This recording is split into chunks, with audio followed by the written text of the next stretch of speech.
Hello बच्चों, एक बार फिर हम वेक्टर सीरीज में आपके लिए एक नई वीडियो लेकर आए हैं जिसमें आज हम एक इम्पोर्टेंट टॉपिक के बारे में बात करेंगे जो काफी आपके लिए यूजफुल है। जो डिफेंस एग्जाम होते हैं और भी कॉम्पिटिटिव एग्जाम होते हैं, जितने भी होते हैं उन सब में मोस्टली एक क्वेश्चन आता है उसका, और काफी सिंपल टॉपिक है, एक तरीके से बात करेंगे।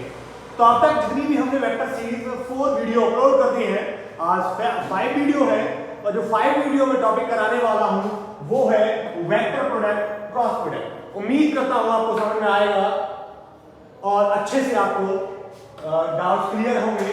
फिर भी आपको कोई क्वेरी रहती है तो मुझे कमेंट बॉक्स में अपना जो भी डाउट है, जो भी प्रॉब्लम है वो सेंड कर सकते हैं। आपको उसका आंसर मिल जाएगा या तो नेक्स्ट वीडियो में या किसी कमेंट बॉक्स में। ओके, तो अब स्टार्ट करते हैं वेक्टर प्रोडक्ट के बारे में। तो बेटा हमने प्रीवियस जो वीडियो अपलोड की थी उसमें मैंने एक बेसिक बातें वेक्टर, क्रॉस प्रोडक्ट और इन सब के बारे में बात की थी। तो मैंने उस टाइम बताया था वेक्टर प्रोडक्ट में जब दो वेक्टर क्वांटिटी ए और वेक्टर क्वांटिटी आपस में मल्टीप्लाई करें, दोनों वेक्टर क्वांटिटी का आपस में मल्टीप्लाई करें और एक वेक्टर क्वांटिटी ही हमको मिल जाए। हमको क्या मिल जाए? एक वेक्टर क्वांटिटी ही मिल जाए, तो उस प्रोडक्ट को हम बोलते हैं वेक्टर प्रोडक्ट या क्रॉस प्रोडक्ट। क्रॉस इसलिए कह रहे हैं क्योंकि इसको रिप्रेजेंट करते हैं क्रॉस से। मल्टीप्लिकेशन में डॉट वाला भी था क्योंकि उसको रिप्रेजेंट कर रहे थे डॉट से, और प्रोडक्ट करने पर क्वांटिटी आपकी स्केलर आ रही है। ये कैसे आ रही है? वेक्टर। 2 वेक्टर क्वांटिटी का आपस में प्रोडक्ट करें और हमको एक वेक्टर क्वांटिटी मिल जाए तो उसको बोलते हैं बेटा वेक्टर प्रोडक्ट। क्लियर? और इसका जनरल फॉर्मूला है बेटा, तो A cross B is equal to magnitude of A magnitude of B sin theta. Theta is angle between A and B और इनटू n वेक्टर, क्योंकि ये तो एक वैल्यू है। ये क्या है बेटा? एक वैल्यू, ये वैल्यू तो वैल्यू है क्योंकि ये वेक्टर क्वांटिटी है, डायरेक्शन इन्वॉल्व नहीं है, तो उसके लिए हमने क्या किया? n कैप क्या आपका यूनिट वेक्टर। ये क्या है बेटा? आपका unit vector. Is that clear? अब बात करते हैं डायरेक्शन क्या होगी। जैसे मैंने बात किया बेटा, ये कोई a वेक्टर है, ये कोई b वेक्टर है, a b वेक्टर। तो जो आपका a क्रॉस b होगा उसकी डायरेक्शन जो n कैप होगा, n परपेंडिकुलर जो n कैप है वो परपेंडिकुलर a के होगा, n कैप है परपेंडिकुलर होगा b। इन दोनों के परपेंडिकुलर होगा ये एंगल है, ठीक है। अब ऐसे समझिए बेटा, ये मेरे पास कोई वेक्टर a है, ये वेक्टर b है। जो a क्रॉस b की डायरेक्शन होगी वो क्या होगी? अपवर्ड होगी या फिर डाउनवर्ड होगी। ये सिचुएशन होगी। क्लियर? जैसे ये a वेक्टर, ये b वेक्टर, ये a क्रॉस b, तो हम कह सकते हैं जो a क्रॉस b की डायरेक्शन होगी उसके परपेंडिकुलर डायरेक्शन में होगी, ये डाउनवर्ड भी हो सकती है। यदि हम रोटेशन बदल देंगे तो ये क्या हो जाएगी? डाउनवर्ड होगी। तो दोनों के ये परपेंडिकुलर होगी, इसलिए बोल रहे unit vector. Is that clear? तो ये हमने डायरेक्शन का फंडा किया, a cross b equal to ab sin theta n cap. n cap की डायरेक्शन समझी हमने, वो क्या थी? एक तरीके से ये ऐसे भी बनाए तो ये हो गया a वेक्टर, ये b वेक्टर, और ये हम n कैप। n कैप की जो डायरेक्शन होगी वो a क्रॉस b की डायरेक्शन के इक्वल होगी। ओके बेटा, तो जो n कैप है इसके भी परपेंडिकुलर है और इसके भी परपेंडिकुलर है। और जैसे आप खुद ही देखते हैं, जैसे किसी रूम में बैठे हुए होंगे, रूम का एक कॉर्नर देखिएगा, जो फर्स्ट है, फर्स्ट वाली साइड, दूसरी वाली साइड और उससे परपेंडिकुलर साइड, तो जो एक दोनों साइड को ए बी कंसीडर कर लेंगे आप, जो उसके परपेंडिकुलर होगी वो ए क्रॉस बी होगी या यूनिट वेक्टर की डायरेक्शन होगी। Is that clear? और एग्जांपल भी है बेटा, इसके एग्जांपल लेके समझो मैं, जो हमने प्रीवियस क्लास में 10th क्लास में टॉर्क का भी पढ़ा था। टॉर्क का एक मोस्ट इंपोर्टेंट एग्जांपल था। टॉर्क कहूं या फिर कहूं उसको मूवमेंट ऑफ फोर्स, क्या कहते थे उसको? Movement of force. तो क्या था? ये फोर्स था और डिस्प्लेसमेंट था। फोर्स और डिस्प्लेसमेंट, तो डिस्प्लेसमेंट भी वेक्टर था, फोर्स भी वेक्टर था, तो फोर्स और डिस्प्लेसमेंट का मल्टीप्लाई करते थे तो भी वेक्टर आता था कि टॉर्क भी वेक्टर क्वांटिटी। मैथमेटिकल रिप्रेजेंट फॉर्मूले से करते थे, tau equal to r cross f। Okay बेटा, टाउ इक्वल टू क्या था? r cross f। Is that clear? अब इसका फिगर के बारे में बात करता मैं, जैसे x y z एक्सिस में कोऑर्डिनेट लेता, जैसे ये x y z है, x axis, y axis, z axis, ये आपका पोजीशन वेक्टर आर है और एफ ये लग रहा है। टॉप की डायरेक्शन क्या थी, ये थी। क्लियर? तो यहां से इन दोनों के परपेंडिकुलर है ये, क्या है, परपेंडिकुलर। और भी एग्जांपल है क्रॉस प्रोडक्ट के, tau equal to r plus हो गया। एक था आपका एंगुलर मोमेंटम का, एक था एंगुलर मोमेंटम का। एंगुलर मोमेंटम क्या है? Angular momentum is rotational analogous of linear momentum. जो काम ट्रांसलेटरी और लीनियर मोशन में लीनियर मोमेंटम का होता है, वही काम रोटेटरी मोशन में एंगुलर मोमेंटम का होता है। इसे या तो बहुत सी बुकों में एल से रिप्रेजेंट किया गया है या फिर जे से रिप्रेजेंट किया गया है। एल इक्वल होता है बेटा R cross P, R cross P. ऐसे और भी एग्जांपल है। एक होता है लीनियर वेलोसिटी और एंगुलर वेलोसिटी का रिलेशन, लीनियर वेलोसिटी और एंगुलर वेलोसिटी का relation, v equal to R cross P. क्या ये सही है? ये सही नहीं होता बिल्कुल भी, तो यहां होता omega cross R, v equal to omega cross R. Okay बेटा, यदि आपने ये लिख दिया ओमेगा क्रॉस आर, ठीक है बेटा, तो ये R cross omega, omega cross R. Actual में हमको यहां हम बात कर रहे हैं बार बार, जो ए क्रॉस बी की डायरेक्शन होती है वो क्या होती है, यूनिट वेक्टर के अपवर्ड डायरेक्शन से होती है। उसकी डायरेक्शन निकालने के लिए हम एक तो पाम रूल्स लगा देते हैं, मैक्सवेल के स्क्रू रूल लगाते हैं, कई सारे रूल्स के बारे में बात करते हैं, क्योंकि जो दोनों इक्वल नहीं हो सकते। अब इसको जब अप्लाई करते हैं तो इसकी डायरेक्शन क्या होती है, डाउनवर्ड होती है। जैसे मैं बात करूं बेटा, आर और ओमेगा ये है, तो यहां से ओमेगा से आर जाते हैं, तो यहां से क्या हो गया बेटा, देखो ये हम क्या कर रहे हैं, यहां से जा रहे हैं, इधर की तरफ जा रहे हैं, तो आपका हम किधर जा रहा है, अपवर्ड डायरेक्शन में। ये आ गया बेटा, ये आपका बी की डायरेक्शन होगी। अब जैसे यदि मैं इधर लाऊं, तो इधर आता हूं, ये करूं, तो ये क्या होगा, डाउनवर्ड डायरेक्शन। तो ये डायरेक्शन बदल जाएगी। डायरेक्शन बदलने से साइन माइनस थीटा क्या होता है, माइनस साइन थीटा के, तो वैल्यूज क्या आ जाएगी, माइनस में आ जाएंगी, जो कि आपको प्रॉपर नहीं होगा। रिलेशन क्या होगा, v equal to omega cross R. ऐसे l equal to R cross P, tau equal to R cross F. ये मैंने एग्जांपल्स बताए। ओके बेटा, एक और थोड़ा सा इसको समझने के लिए और लेता हूं मैं वैल्यू, और चीजें लेता हूं, एक और एग्जांपल समझता हूं। गिवन दे रखा बेटा, आपको a cross b find out करना है, तो फार्मूला तो यही होता है, mod of a mod of b लिखा हुआ है ऊपर, इसको लिखेंगे नहीं।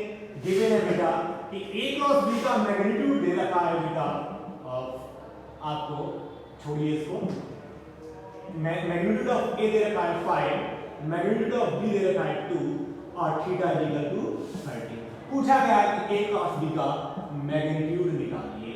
क्या निकालिए बेटा, a क्रॉस b का मैग्नीट्यूड निकालिए। ओके बेटा, तो a क्रॉस b का मैग्नीट्यूड निकालिए। देखेंगे बेटा, तो mod a mod b sin theta, ठीक है, और ये n कैप तो यूनिट वेक्टर है, और यूनिट वेक्टर का मैग्नीट्यूड क्या होता है बेटा, 1 होता है। ओके, तो एक यहां मैग्नीट्यूड ऑफ 5 2 थीटा की वैल्यू कितना, sin 30, sin 30 की वैल्यू क्या होती है बेटा, 1/5 * 2 * 1/2 कैंसिल हो गया। तो मैग्नीट्यूड क्या आ गया बेटा, a क्रॉस b का 5 आ गया। मैं इसके प्रॉपर्टी के बारे में बात कर रहा हूं, मैं कुछ निकालने वाला हूं, ठीक है। अब ऐसे ही हम मैं बात करूंगा b क्रॉस a का, b क्रॉस a, तो क्या होगा, magnitude of b magnitude of a और sin theta n cap. Okay बेटा, तो यहां से वैल्यू लगाई, ये 2 है, ये 5 है, और ये sin 30, sin 30 की वैल्यू क्या होगी, 1/2, क्या रह गया 5। क्या ये करेक्ट होगा, इसके अकॉर्डिंग क्या है, a cross b equal to b cross a। क्या पॉसिबल है, नहीं पॉसिबल है।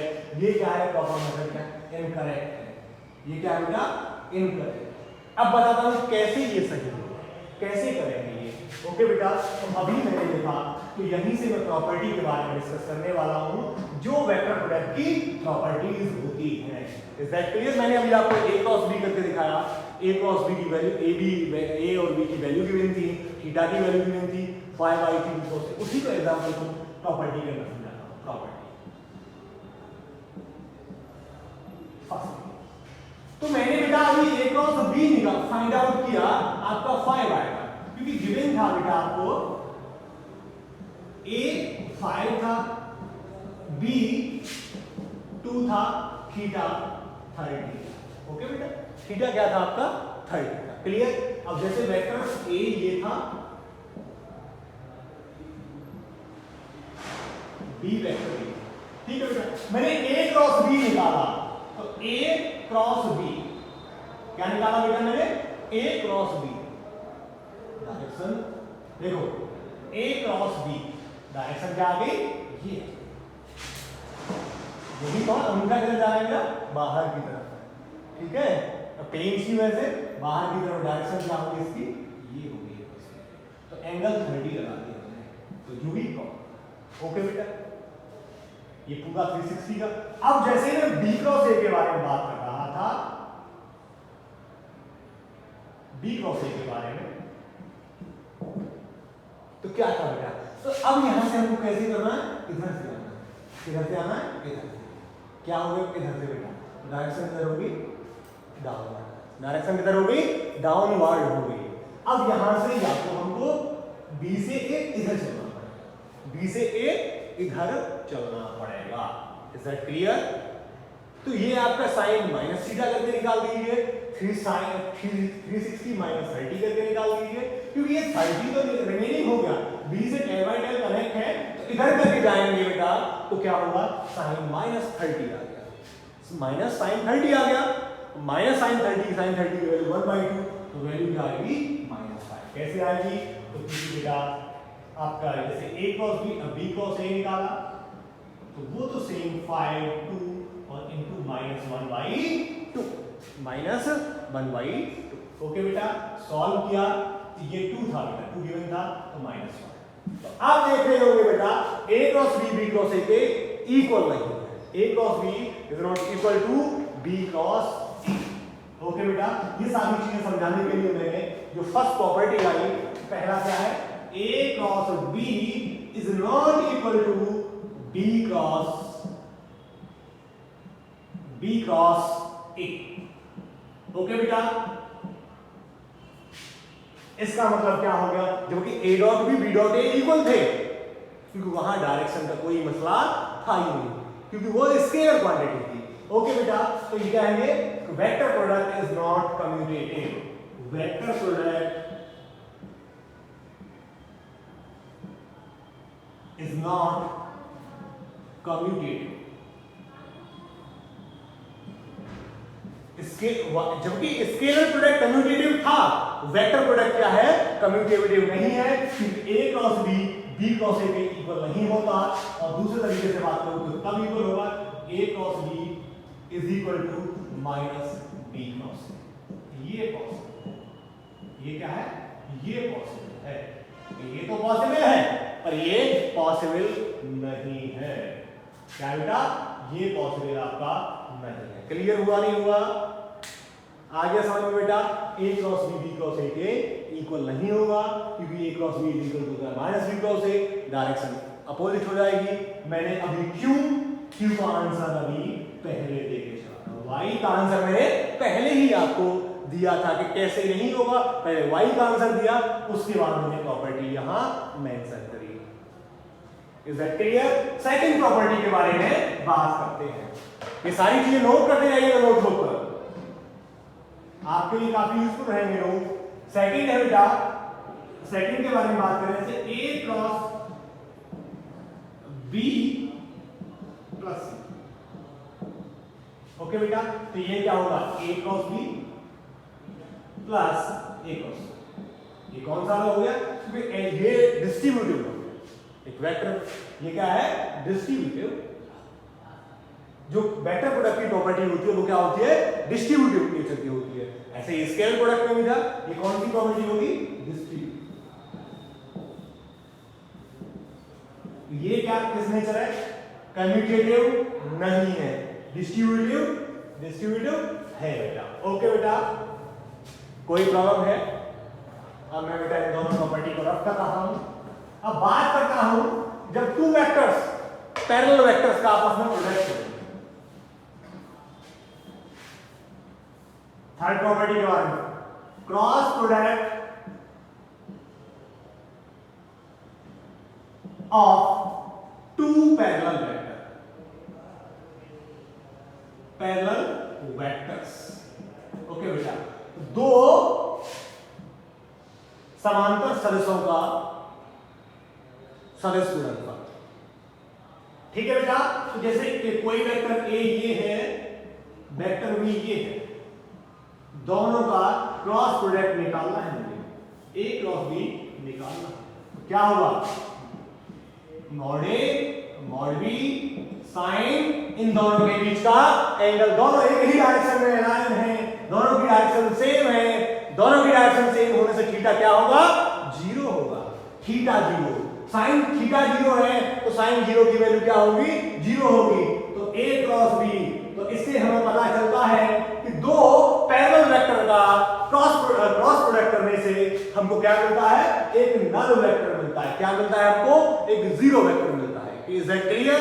दो पैरेलल वेक्टर का आपस में मल्टीप्लाई करें और यही नहीं एंटी पैरेलल भी हो, ये ए से है, ये वेक्टर ए है, ये वेक्टर बी है, और इन दोनों का भी क्रॉस प्रोडक्ट करूं बेटा, इन दोनों का भी क्रॉस प्रोडक्ट करूं मैं, तो क्या आएगा, मॉड ए मॉड बी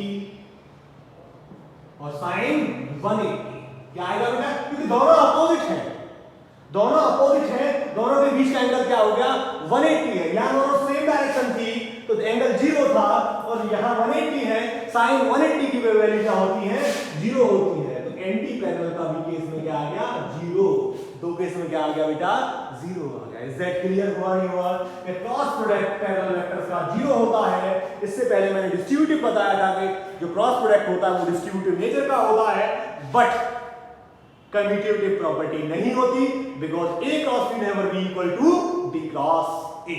अब आगे बात करते हैं नेक्स्ट प्रॉपर्टी के बारे में बात करते हैं बेटा। ये थर्ड प्रॉपर्टी है, ये सारी बातें नोट करते जाइएगा जिससे आपको आगे भी काम कर बार बार नोट करने को फोकस करना कि आगे आपको इनसे यूज करना। ठीक है बेटा, नेक्स्ट प्रॉपर्टी है बेटा आपकी ऑर्थोगोनल यूनिट वेक्टर्स। क्योंकि वेक्टर्स पढ़ रहे हैं और ऑर्थोगोनल यूनिट वेक्टर्स में पढ़े तो ये तो संभव ही नहीं है। सबसे जो इंपोर्टेंट मैटर है, सबसे जो इंपोर्टेंट प्रॉपर्टी आती है वो सबसे ज्यादा किसकी आती है, ऑर्थोगोनल यूनिट वेक्टर्स की। जैसे आई जे के बारे में पढ़ते हैं, ऑर्थोगोनल यूनिट वेक्टर्स। ओके बेटा, ऑर्थोगोनल यूनिट वेक्टर्स के बारे में पहले से ही मैं बोलता आ रहा हूं। along x i होता है, along j k y j होता है, along z k वेक्टर्स। तो आज हम इनके क्रॉस प्रोडक्ट भी पढ़ेंगे। सबसे पहले सिमिलर वेक्टर्स का मल्टीप्लाई कर रहे हैं, जैसे कोई i क्रॉस i है, i क्रॉस i, तो क्या होगा बेटा, mod of i mod of i, जैसे i j k x y z, यही तो है बेटा। तो i का i के साथ प्रोडक्ट कर रहा हूं, वो भी क्रॉस, तो साइन i का i के साथ करेंगे 0 होगा 0, तो i क्रॉस i क्या होगा बेटा, 0। यदि से ऐसी j क्रॉस j, तो mod of j sine j का j के साथ एंगल क्या होगा बेटा, 0। तो एंगल 0 है तो साइन 0 की वैल्यू 0, तो सारी वैल्यू 0। आप देख रहे होंगे ऐसे k क्रॉस के भी क्या होगा सिमिलरली। तो किसी यूनिट वेक्टर का उसी यूनिट वेक्टर के साथ क्रॉस प्रोडक्ट करें, वेक्टर प्रोडक्ट करें, तो उसकी वैल्यू क्या होती है, 0 होती है। किसी भी वेक्टर का उस वेक्टर के साथ, यही यूनिट वेक्टर नहीं है, यदि a क्रॉस a भी कर रहा हूं, b क्रॉस b भी कर रहा हूं, तो इन सब की वैल्यू क्या होंगी, 0 होगी, क्योंकि दोनों उस वेक्टर का खुद के साथ एंगल क्या होता है, 0 होता है। समझ में आ नहीं आया?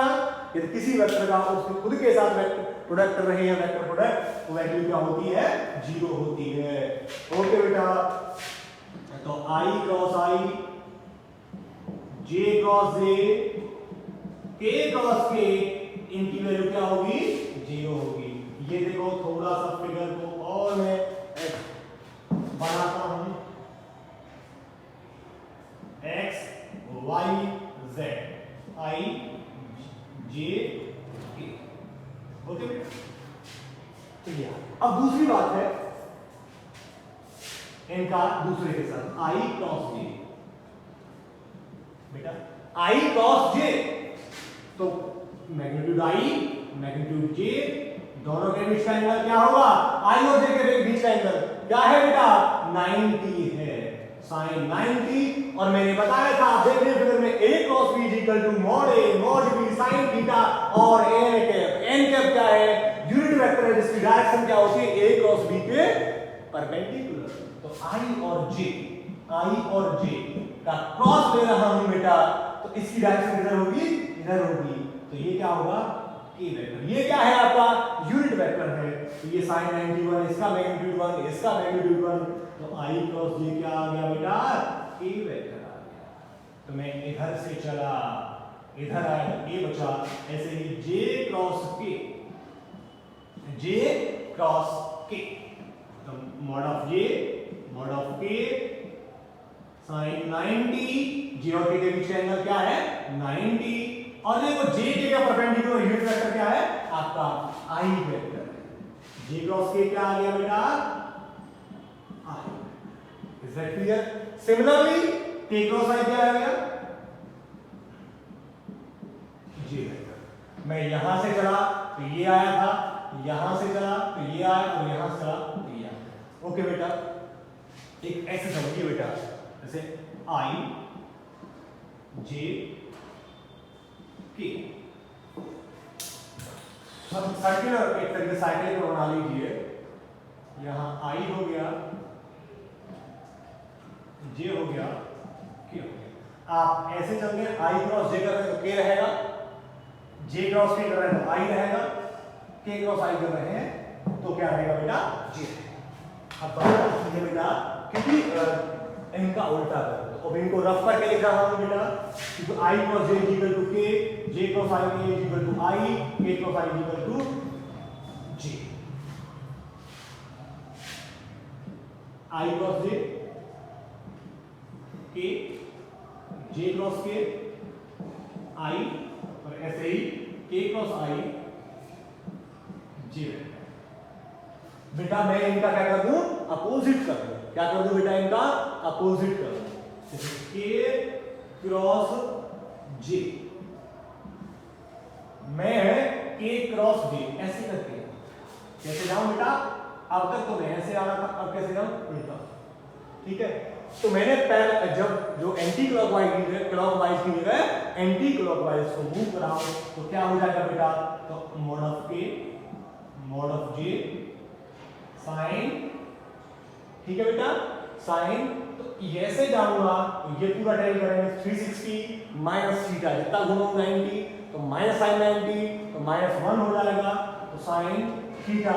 और यहां बात करेंगे बेटा एक तरीके से, तो ये आपका क्या है? k j i में, इसकी वैल्यू क्या आएगी बेटा? -1। तो ये k क्रॉस j क्या हो जाएगा आपका बेटा? -k। एक तरीके से बात करें, जब उल्टा आएंगे, अपोजिट आएंगे, तो वेक्टर क्या हो जाएगा? माइनस, क्योंकि a cross b equal to, देखो प्रूव कर देखो, j क्रॉस k और k cross j cross k i होता है, और i k क्रॉस j क्या होता है? माइनस के दोनों का यूनिट वेक्टर है। k क्रॉस j ये क्या होगा? i होगा बेटा, माइनस का i होगा। j cross k cross a क्या होगा? i होगा, minus i a cross b is not equal to b cross a, क्योंकि a क्रॉस b होता है माइनस b क्रॉस a के इक्वल। क्लियर हुआ नहीं हुआ? तो ये बेटा मैंने इनकी प्रॉपर्टी करा रहा था मैं। ठीक है बेटा, तो कुछ एग्जांपल्स लेता हूं, कुछ प्रोडक्ट लेता हूं, कुछ क्या लेता हूं? प्रोडक्ट के बारे में बात, एग्जांपल, और इनको रफ कर दूं बेटा, तो लिख दे रहा हूं। ऐसे एग्जांपल लीजिए बेटा, वेक्टर a इक्वल टू है 5y, vector b equal to 6j, तो a क्रॉस b क्या होगा? तो 5y cross 6j, magnitude multiply 30 i cross j, और i cross j equal to क्या है बेटा? k, तो 30 k होगा। तो a क्रॉस b क्या होगा? 30 k होगा। ये मिस्टेक करते हैं, क्योंकि i क्रॉस j k कैसे हो जाएगा? तो k मल्टी मैग्नीट्यूड का ऐसे ही बेटा। फिर एक और एग्जांपल लेता हूं, vector a equal to 5y, b equal to 10i, a cross b find out करा रहा हूं बेटा मैं। 5y multiply y 10i। Cross product है बेटा 50i क्रॉस i। देखते ही समझ गए होंगे उस वेक्टर का उसी के साथ मल्टीप्लाई हो रहा है, और यदि किसी वेक्टर का उसके साथ मल्टीप्लाई होता है तो क्या होता है, जीरो होता है। 50 इंटू जीरो, क्या आ गया आंसर, जीरो आ गया। ये मैंने कुछ एग्जांपल्स आपके लिए हैं, ठीक है बेटा। तो ये मैंने अभी आपकी प्रॉपर्टी कराई थी। एक जो न्यूमेरिकल्स बनते हैं, जो क्वेश्चंस आते हैं उनके बारे में, एंगल से रिलेटेड है, सारी चीजों से रिलेटेड, उनके बारे में बात करने वाला। Unit vectors in terms of component of x, y, z। तो in terms of x, y and z axis, इनके बारे में बात कर रहा है। जैसे कोई वेक्टर a है तो a कैसे रिप्रेजेंट करते थे, ये सारी पुरानी बातें हैं। axi, ayj plus azk। Okay बेटा, तो axi plus ayj plus az। जैसे वेक्टर b है तो bxi plus byj plus bzk। Dot निकाला था आई के साथ मल्टीप्लाई, डॉट निकालने का तरीका भी बताया था मैंने, क्रॉस निकालने का भी बताया, a क्रॉस b पूछा है। तो डायरेक्ट ये क्या है, डिटरमिनेंट ड्रॉ करेंगे, डिटरमिनेंट ड्रॉ करेंगे। ऊपर लिखेंगे i j। मैथमेटिक्स में आपने अच्छा पढ़ा होगा मैट्रिक्स एंड डिटरमिनेंट के बारे में। डिटरमिनेंट है बेटा, तो जो i j की पहली वाली रो होगी बेटा, इनको रो बोलते हैं और ये लाइंस को कॉलम बोलते हैं। जो पहले वाली रो होगी, जिसका पहले वाला नंबर होगा उसमें लिखेंगे। तो पहला क्या है, a है। a के i j के i के नीचे i का कोएफिशिएंट ax, j के नीचे j का ay, k के नीचे a। ओके बेटा, अब ऐसे दूसरा वाला क्या है, b। दूसरी रो में लिख देंगे bx by। सबसे पहला काम, यदि आपको टू वेक्टर्स गिवन है बेटा, a axi plus ayj plus azk, b bxi plus byj plus bzk। आपको क्रॉस प्रोडक्ट पूछा है a क्रॉस b का, तो पहले डिटरमिनेंट फॉर्म में लिखेंगे। डिटरमिनेंट फॉर्म में कैसे लिखते हैं वो मैंने बताया, ijk और आपका a जो पहले वाला रो होगा, जो पहला वेक्टर साथ प्रोडक्ट करना है उसके साथ जो भी कोएफिशिएंट है वो लिख देंगे, i का नीचे i वाला, जो दूसरे वाले में दूसरी रो में लिख देंगे। अब बात आती है जितना सब करने के बाद ओपन कैसे करेंगे, फिर लगाते हैं ऑपरेशन बेटा। तो सबसे पहला पॉइंट क्या है, i को लिखेंगे। पहला प्लस होता है, माइनस होता है, प्लस मैथमेटिक्स में पढ़ा होगा आपने, नहीं पढ़ा फिर भी बता रहा हूं मैं बेटा। तो पहला वाला जो बात करता हूं प्लस होती है, दूसरी वाली माइनस, तीसरी वाली प्लस होती है। फिर plus minus plus minus plus minus plus minus plus. Okay बेटा, तो ये रहता है पहला डिटरमिनेंट, बोलते हैं plus minus plus minus plus minus minus plus minus plus. तो हम इसके अकॉर्डिंग कर रहे हैं, इसके ऑपरेशन लगा रहे हैं। r1 कहते हैं, r1 में पहला वाली टर्म क्या है, प्लस, तो i। फिर इसके सामने वाली आर्म्स को कैंसिल कर देंगे, सामने वाली आर्म को कैंसिल कर दिया, jk वाली कैंसिल होगी, ax की। अब जो बचा ये, इनको डायगोनली मल्टीप्लाई, ऊपर से नीचे जाने पर प्लस, नीचे से ऊपर आने पर माइनस। तो ay bz। ओके बेटा, ay डायगोनली मल्टीप्लाई करते हैं, रिकरेंट रूप में ay bz, नीचे से ऊपर आ रहे हैं तो मैंने कहा नीचे से ऊपर आएंगे माइनस by az। ओके हो गया बेटा, ये i की टर्म है। i की टर्म कैसे, सामने वाली आर्म खत्म कर दी हमने, बचा ये ay az dy bz, इनका डायगोनली मल्टीप्लाई किया, ऊपर से नीचे आए प्लस, नीचे से ऊपर आए माइनस। ओके बेटा, फिर माइनस का, क्योंकि अगली टर्म क्या है आपकी, माइनस की, तो फिर j लिखेंगे। फिर वही बात, j के सामने वाली आर्म को खत्म कर देना है, क्योंकि हम j ले रहे हैं, तो ये लिया। तो j के सामने वाली साइड ये खत्म हो गई, ये खत्म हो गई, डायगोनल क्या बचा, ये दोनों और ये दोनों। तो ax bz, ax bz minus bx two, नीचे से ऊपर आना है, माइनस आ गया bx। ओके बेटा, फिर लिखेंगे प्लस, प्लस और minus plus, plus minus plus. फिर कौन सा वाली टर्म रहेगी, k वाली, इनको रफ करेंगे।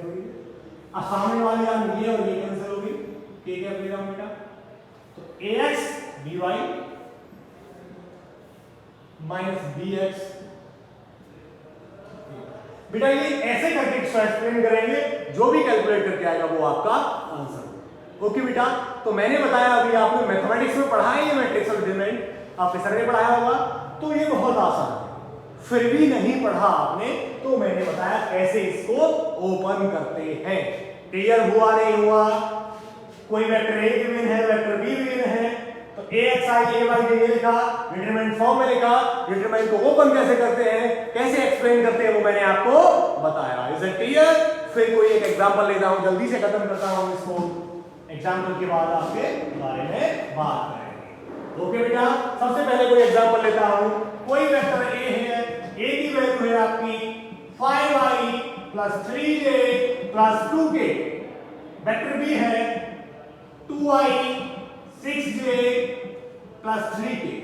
पूछा गया है a क्रॉस b को फाइंड आउट करो, a क्रॉस b को फाइंड आउट करिए, पूछा गया। तो सबसे पहले क्या करते हैं, डिटरमिनेंट बनाएंगे, i j k लिखेंगे, जो मैंने वहां तरीका बताया था, वे बताया था, मेथड बताया था, बिल्कुल वही। सबसे पहले a क्रॉस b निकालना है, तो सबसे पहले टर्म लिखेंगे 5 i के नीचे j का j 3, यदि माइनस होता तो -3 लिखता, यदि यहाँ -3 होता तो क्या लिख देता, -3, और प्लस है तो प्लस लिख दिया, k है 2 है, और फिर b के 2 6 3। ओके बेटा, यदि यहाँ b क्रॉस a होता, वो क्या पूछता कि b cross a find out करो, तो क्या करते हैं, तो बेटा क्या करते, पहले 2 6 3 पहले लिखते, 5 3 2 नीचे लिखते। ओके बेटा, क्योंकि दोनों सेम नहीं हो सकते, जैसे मैंने आया वैसे नहीं लिख सकते। अब इसको ओपन करते हैं बेटा, ओपन करना भी मैंने आपको बताया है अभी।